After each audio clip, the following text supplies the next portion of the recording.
Hey there, storytellers. I'm Lorna Faith, and welcome to the Create a Story You Love YouTube channel. This is part 2 of a video series to help you prepare for NaNoWriMo. And if you're curious about what NaNoWriMo stands for, it is short for National Novel Writing Month, and it happens every year in November. It's when writers are encouraged to write 50,000 words in 30 days. So it's a big undertaking, but it's meant to inspire and motivate writers to finish their novels. I thought for this month we would focus on getting prepped for the start of November. And sometimes October is known among writers as preptober. But if it doesn't work for you to participate in NaNoWriMo, no worries. I hope these videos will still help you to be able to understand the process of figuring out your own novel, and that you'll just pick and choose things that work for you, because my process might not be what will work best for you. Take this video as a way to give you ideas. So today we'll start talking about how to sketch out brief plot points or brief story outline as you begin the process of figuring out your story. Last week we talked about how to brainstorm your ideas, and so we're just continuing that on to the next step. I'll often do this part first, just like a sketch of, what could be the possible ideas for plot points before I'll do a real deep dive on characters. But sometimes if a character just comes to me, like just out of the blue, and I know so much about the character, I will dig deeper.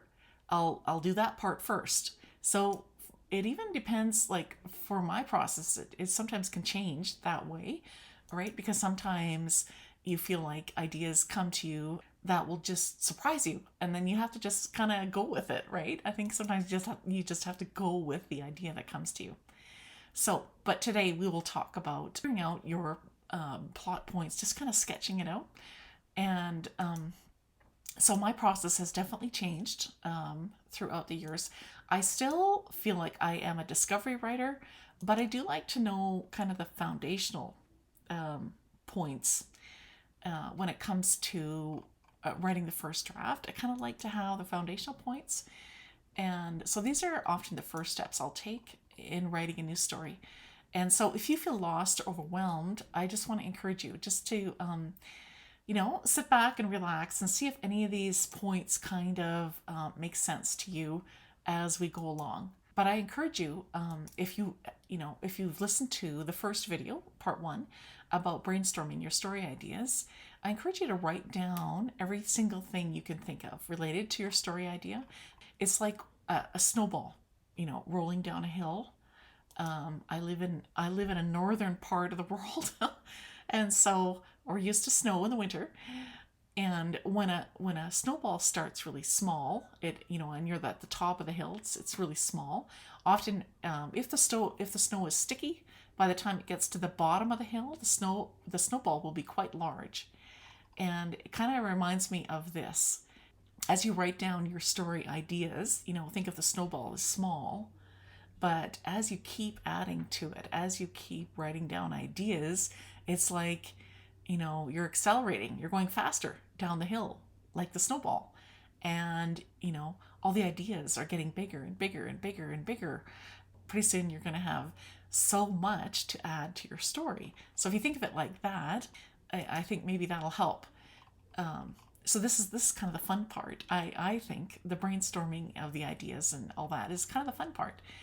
Now when I write, I use Scrivener, because you can write in Scrivener. You can write, there's places where you can write, and it's like a brain dump of all your story ideas tossed together. It doesn't have to be a Scrivener. You don't have to write in chronological order. And I think that's partly why I like it, because sometimes if you want to write chapter 10 and you aren't even at that point, you only started chapter 1, but you had an idea for chapter 10, you could go ahead and write chapter 10, and that wouldn't be a problem. So anyway, but that's just how I like to figure things out. So let's go on to the next steps, how to sketch out your brief outline. So step 1, make sense of all the ideas that you have brainstormed, which we talked about in the last video. So this is just all the ideas that you wrote down. It might look like a big mess, but it's okay. Now we're going to start to sort of make sense of those ideas, right? And you're thinking about what's your premise, so your main idea, your characters, right? And even the setting is important. I think the setting is important. Even your genre, like for myself, in the one I'm going to talk about in this video, in the story I'm going to talk about, this is a sweet romance, but it also has a mystery element or suspense, and so so you could say genre and subgenre. What, if you're going to write with a subgenre too, and so it's good to know what you're writing and what genre you're writing. So once you have sold yourself on the idea that you're excited to write it, then you can move to the next step of the story brainstorming process. So now this is step 2, which would be a very brief sketch of the story. This is very raw. You are finding the story in the mess. So you're thinking about things like the characters. Who are the characters? What are their internal conflicts? And what are their false beliefs? What are their individual reasons that they are part of the story, right? And as far as flaws and fears and getting into internal conflicts and all of that, I often use the Conflict Thesaurus or the Wound Thesaurus by Angela Ackerman and Becca Puglisi. I'll link to it below. But those books are very helpful. They've helped me a lot as I write my books. Then next, I will go to what is the basic premise of the story. If you only had 30 seconds to tell someone what the story is about, how would you describe it? And then I'll think about, okay, so what are the ideas that I have, going back to your idea list. How are these characters going to go on both an internal and an external journey? What are they going to learn? Who are they going to meet? How are they going to transform from how they were at the very beginning of the story to the end of the story? What is their transformation going to be? And most likely this will give you an idea for your story's theme. It'll give you an idea of what is the truth you're wanting to tell in this story. But sometimes, like I mentioned in the last videos, for me, sometimes it doesn't happen until I'm even into the middle of the book writing the story where I'll really know what the theme is. So, your mileage might be different on that. So I encourage you to just explore, really. And that's the fun of it. We can explore and just write down rough sketches, right, of what comes into our head.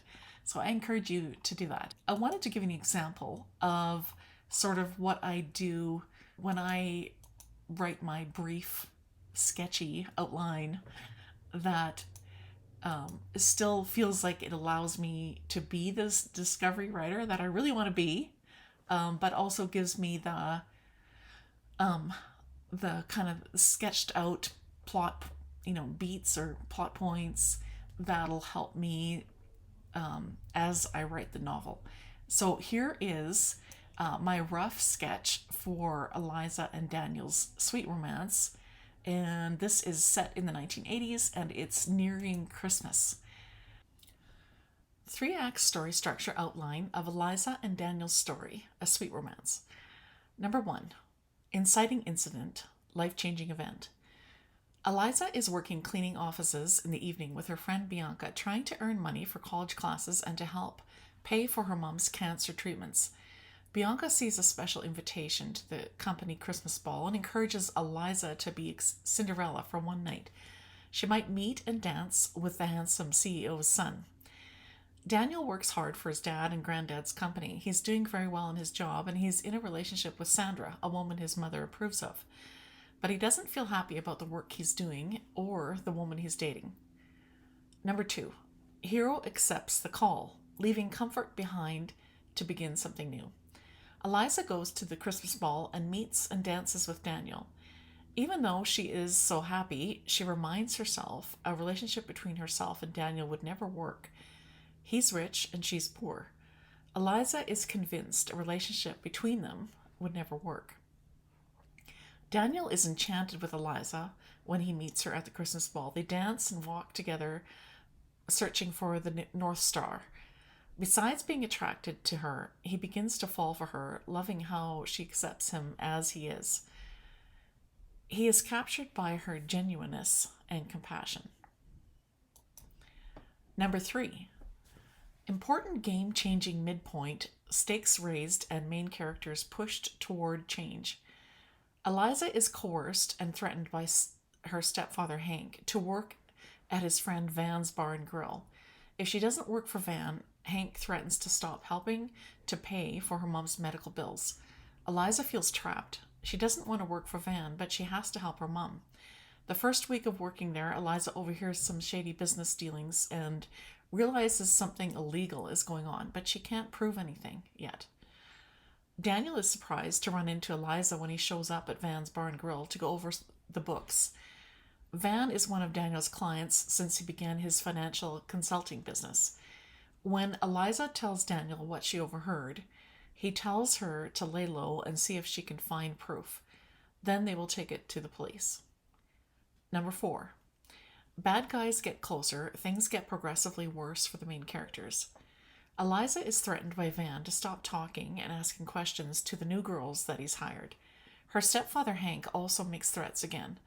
Eliza feels stuck and afraid. When Daniel shows up at Van's again, Eliza has some documents to show him. Daniel wants to stop Eliza from working at Van's place and get her to someplace safe. He sees the documents that Eliza found and realizes that it's only a portion of the proof that they need. Number 5. Climax, all is lost moment. An action beat where hero is pushed towards rock bottom. Eliza has now found more documents for proof at Van's bar and grill. She overhears from one of the working girls there that Van is looking for her and she is in trouble. Dan shows up just before Van finds Eliza and they sneak out and hurry back to Eliza's mom's place. Eliza sees her mom looking very weak. Eliza explains what has happened and asks her mom why Hank would be connected to a guy like Van who runs a shady business. Daniel meets Eliza's mom and tells her they are missing a piece of evidence. Eliza's mom tells them she knows just what they need. She searches a hidden place in the trailer and finds documents which she carries back outside to Eliza and Daniel. Number 6. Climax showdown, main characters fight the villain and win. Eliza sees Hank drive up to their home. She panics and freezes when he pulls out a gun. Hank tells them that they aren't going to ruin this for him. This is his big payday. There is a moment in the confrontation when Hank is distracted by the sound of sirens. Daniel takes advantage of Hank's distraction, reaches over to twist the gun out of Hank's hand. Gun fires off and the bullet grazes Daniel's shoulder. Number 7. Resolution and the end. The details are resolved and a happy ending for the romance. Eliza goes with Daniel to the hospital and the doctor stitches up Daniel's shoulder, telling him that it could have been much worse. Eliza's mom explains why she called the police before Hank got there, that she thought he might get angry and violent. She says she's glad she gave the police evidence and that Hank was now in police custody. Daniel realizes how close both Eliza and he came to dying and tells Eliza he has reevaluated what's most important in his life.